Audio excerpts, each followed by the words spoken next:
Nous allons continuer notre série de vidéos sur la partie gestion des utilisateurs. Ok, nous avons vu dans la vidéo précédente comment créer le squelette de notre projet. Ok, donc dans cette vidéo, nous allons voir ensemble comment afficher la liste des utilisateurs. Ok, donc sans plus tarder, nous allons ouvrir notre fichier action qui contient la partie gestion des utilisateurs et la partie liste. Ok, donc lorsque nous avons créé en utilisant la commande, alors c'est le contenu qui a été généré. Donc là, nous allons passer à la partie affichage. Ok, donc on avait déjà vu comment afficher une permission, la liste des permissions, la liste des rôles. Donc on va voir comment afficher la liste des utilisateurs. Mais là, la petite différence est qu'on va utiliser la notion des filtres que je vous ai parlé lors de la création des entités. Ok, donc comme à l'accoutumée, on récupère les données de la requête grâce à la classe data, request data. Ok, voilà.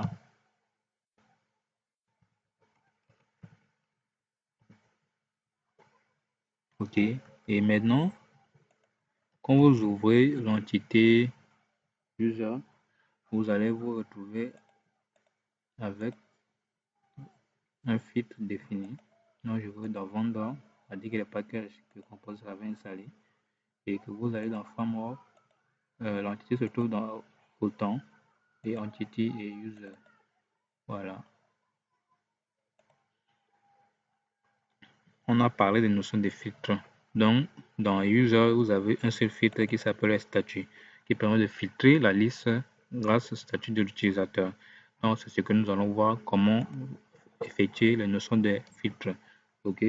Donc, pour ce, je vais définir une variable filter qui est égale à vide, c'est-à-dire qu'il y a un tableau. Et les différents paramètres, je vais mettre filtre parent. On a seulement le statut, c'est-à-dire que le nom qui est défini dans le filtre ici, je vous ai dit le nom là, on va utiliser ça. Donc c'est le nom de filtre à utiliser. Donc j'ai mis ici un tableau filtre. Ok, comme on avait fait pour l'opération de batch, donc on définit les différentes variables dans le tableau. Ok. Maintenant, il suffit juste de faire un for each sur ces variables. Ok. For each filter param as p. Ok.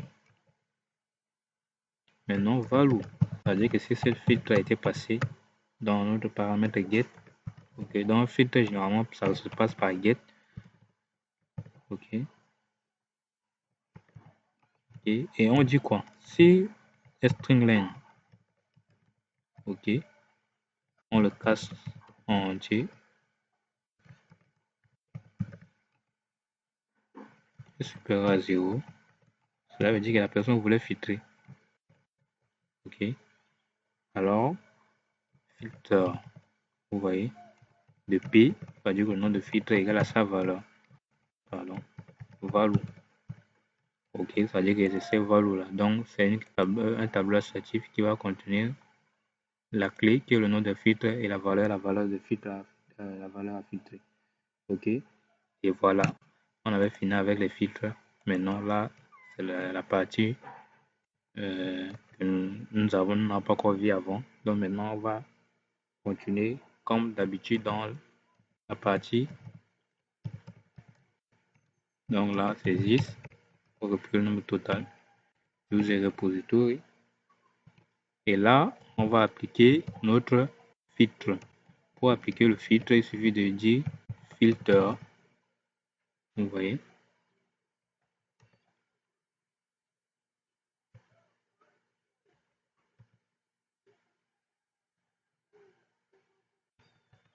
L'autocomplétion. Voilà. Et on met le tableau filter. Et donc, si on ne met pas le filtre, il ne va pas tenir compte de notre filtre. Le filtre, comme je disais, c'est juste un truc du genre where. Ok. Et la page couronne page est égale à int, toujours casté, param get page. S'il n'y en a pas, c'est un par défaut. OK, et on configure la pagination avec les éléments.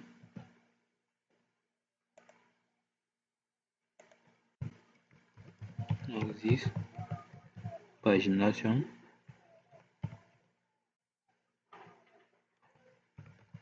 Set total item.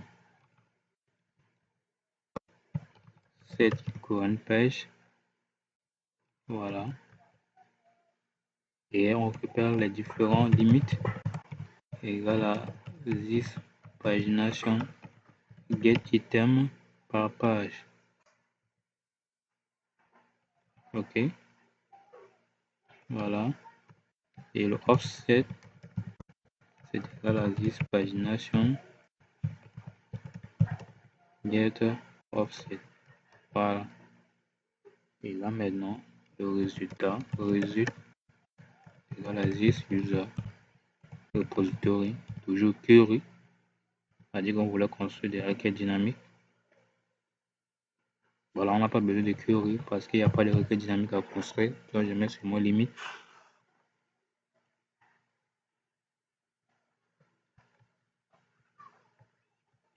La limite.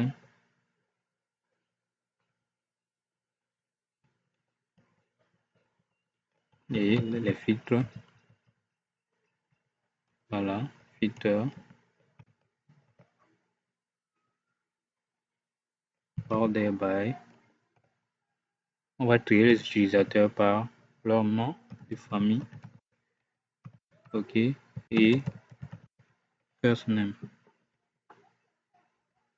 OK. Et all. Voilà. Et là, on retourne juste notre template new.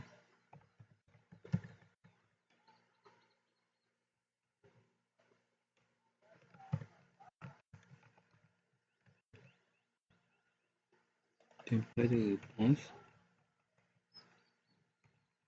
Le premier paramètre, c'est le template lui-même. Le deuxième, c'est le chemin. User list. Le troisième sont les données du template. Le premier, on va passer la liste des users et le résultat. OK. Le deuxième, ça veut dire que les statuts. Donc on a besoin de ça. User statut qui est égal à 10 statut list. Voilà, vous voyez là comment utiliser, c'est-à-dire que ça sera un tableau. Le troisième, ça sera les filtres. On a besoin de ça. Voilà. Et le dernier, c'est la pagination.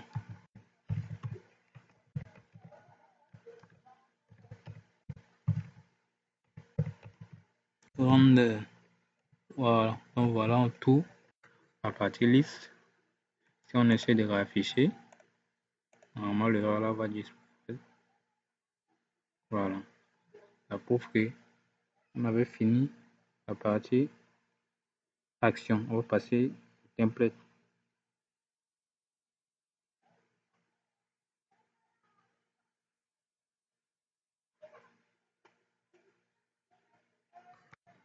Donc les templates, storage, ressources, template, user et liste. OK, donc je vais copier. OK. Dans rôle et je colle et je change les choses. On a liste des utilisateurs. OK.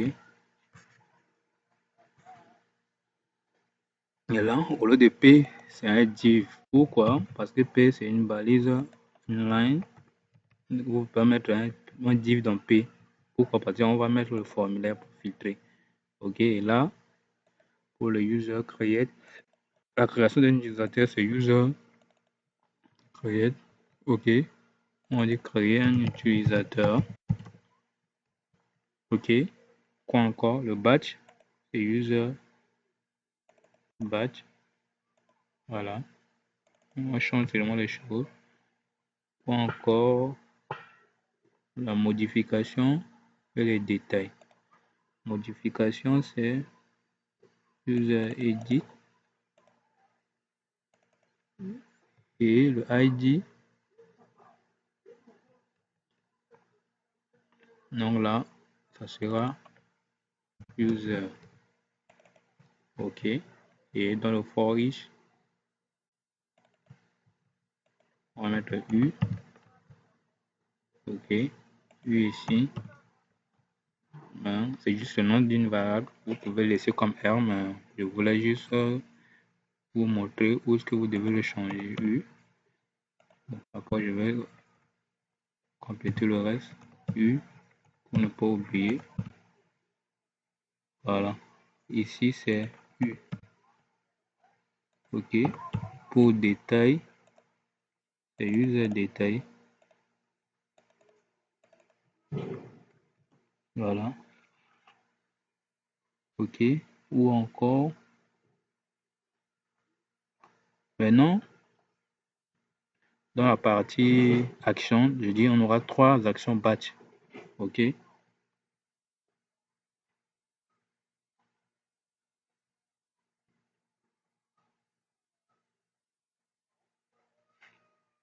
On va avoir suppression. C'est où? C'est ici. On va avoir suppression, modification, désactivation et activation. OK. Donc là, on va mettre delete et disable, puis enable. OK. Et la valeur,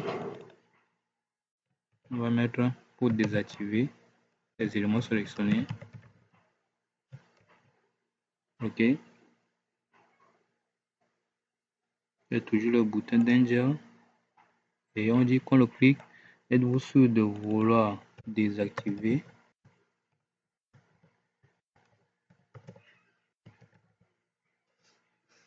les éléments sélectionnés? Et ici, êtes-vous sûr de vouloir activer? Vous voyez, pour le contraire. Les éléments sélectionnés. OK. Là, je mets un bouton Success. Et la valeur, c'est activé. OK. Voilà. Maintenant, on va mettre notre filtre. Avec le formulaire pour le filtre. Donc là, il y a text right. C'est-à-dire qu'on le met ici. On met forme. Action, c'est la même page. Méthode, c'est get. OK. Parce que le filtre, on fait avec le get. Maintenant, label. For statut.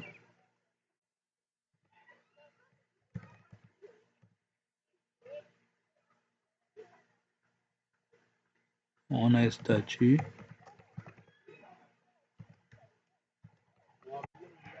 Voilà. On va mettre des espaces en dur. NBSP. Si vous mettez le simple espace, là, ça va pas marcher. Donc, NBSP. Voilà. Et le select. Name. Ça veut dire que le name du champ. Et on va mettre la classe select2js. Ça, on a déjà vu. Voilà.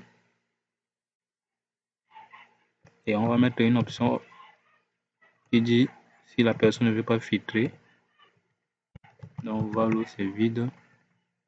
Et on dit aucun. Ça veut dire que je ne voulais pas filtrer.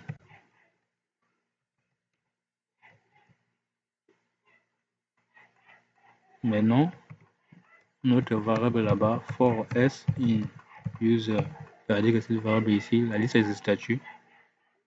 OK. Voilà. Ça, vous voyez. Alors on ferme le for pour ne pas oublier. And for. Et on a option.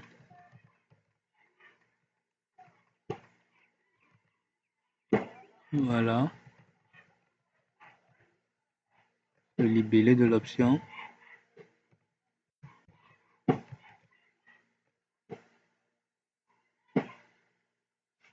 Maintenant, value.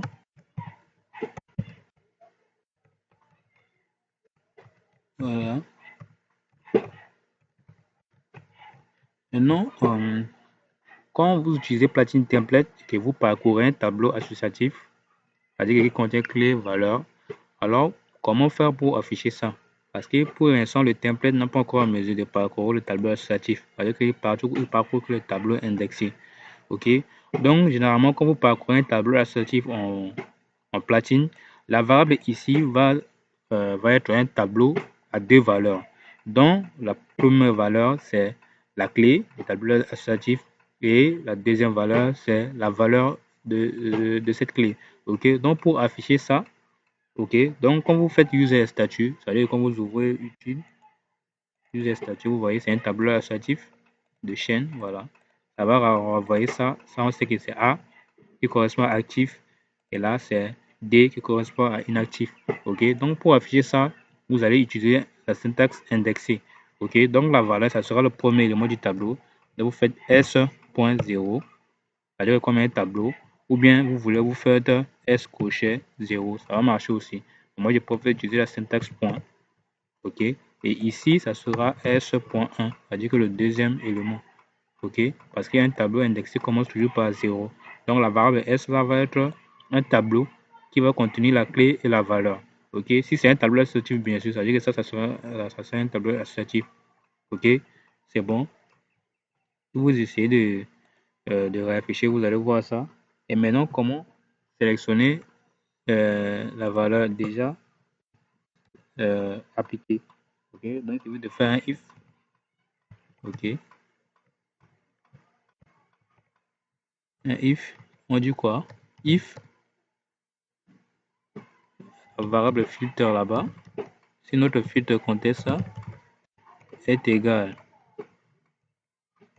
Oh, c'est pas ça que je voulais faire. C'est égal à S.0, c'est-à-dire que la clé. Alors, c'est quoi? C'est select. Et on ferme notre if. Voilà. Voilà. Notre select et on met notre bouton. Notre type égal à submettre la classe et un bouton SM. Un bouton success. La valeur met filtré. Et à la fin de forme, je mets une ligne horizontale pour séparer le formulaire avec l'action. Et là, on ferme notre div ici. Voilà. Je vais ouvrir notre P. Toujours, texte à ligne, c'est right. Voilà, là, c'est pas un div, c'est plutôt un P. Voilà.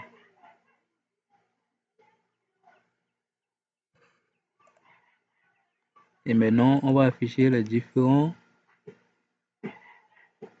attributs de l'utilisateur.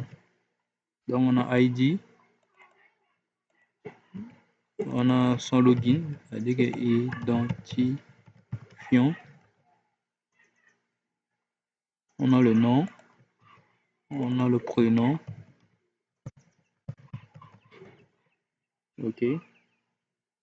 On a son adresse email. OK. On a son rôle, pas le rôle qu'on vient de créer, mais sa fonction par exemple. Et on a son statut, si c'est bloqué ou bien quoi là. Voilà, je crois que c'est tout. Donc ici, on va afficher ces différents variables là.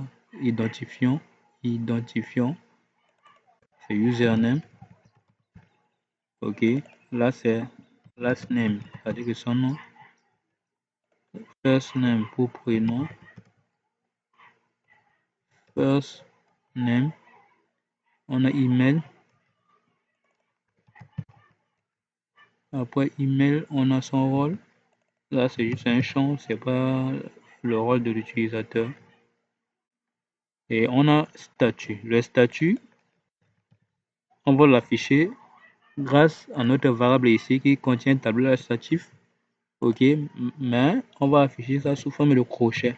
Pourquoi crochet? Parce que quand vous mettez sous forme de crochet, le template va essayer de remplacer d'abord la valeur. Si ça, c'est une variable avec la valeur en question et il va récupérer l'index, c'est-à-dire qu'il a créé là pour passer, pour récupérer l'élément qui se trouve dans ce tableau. Donc, on met user statut comme ça. OK? Et voilà. Donc, je crois que c'est bon. On va tester s'il n'y a pas d'erreur. Voilà, vous voyez, cool. Voilà. On a déjà un utilisateur créé avant, manuellement, je pense, parce que généralement, quand je crée, après avoir créé la base de données, j'insère des éléments de tests pour pouvoir essayer de faire des tests avec. Donc, vous voyez, identifiant, nom, prénom, email, rôle, vous voyez, les statuts. Vous voyez, le statut, ça a été changé automatiquement. Dans la base, c'est pas ce qui est affiché. Voilà, dans la base, vous voyez, c'est A. Donc, qu'est-ce qu'il fait? Il prend A ici et il remplace avec sa valeur. Sa valeur vient d'où? Ça vient de user et statut ici. Voilà, donc quand c'est A, ça va afficher statut. Quand c'est D, ça va afficher inactif. Si j'essaie de changer ça, vous allez voir. Je mets D, vous allez voir. Voilà, vous voyez, c'est inactif. OK, donc c'est ça l'avantage d'utiliser la classe enumeration. OK, et maintenant, comment appliquer maintenant les filtres? Vous voyez notre filtre ici. Vous voyez, voilà, c'est ce que j'ai dit. Si vous cliquez sur actif, vous cliquez sur filtre, vous voyez, il va filtrer avec un statut A. OK, mais si vous, mais là, après avoir filtré, vous voyez, le champ A n'a pas été sélectionné. Cela prouve que on n'a pas bien géré notre histoire ici. Partie filtre.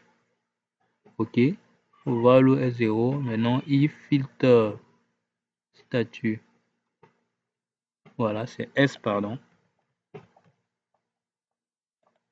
Quand vous rechargez la page, voilà, vous voyez, automatiquement, il sélectionne ce que vous désirez. Quand vous choisissez inactif, vous voyez, il renvoie vite. Parce qu'il n'y a pas une laser dont le statut est égal à D. Vous pouvez même voir la requête, comment il construit la requête. OK, en allant dans TMP log.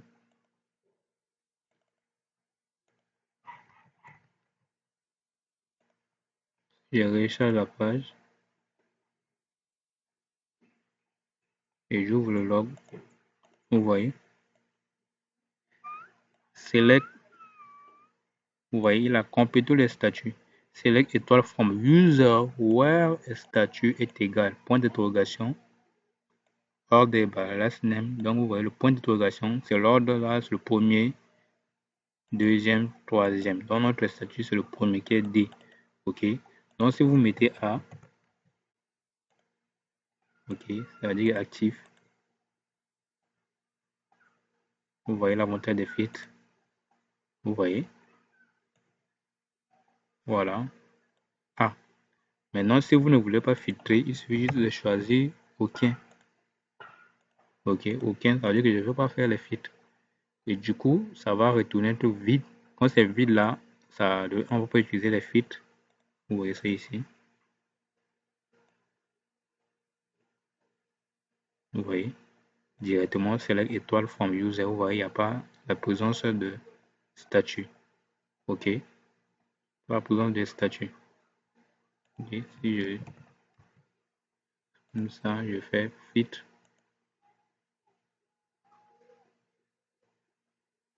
Voilà.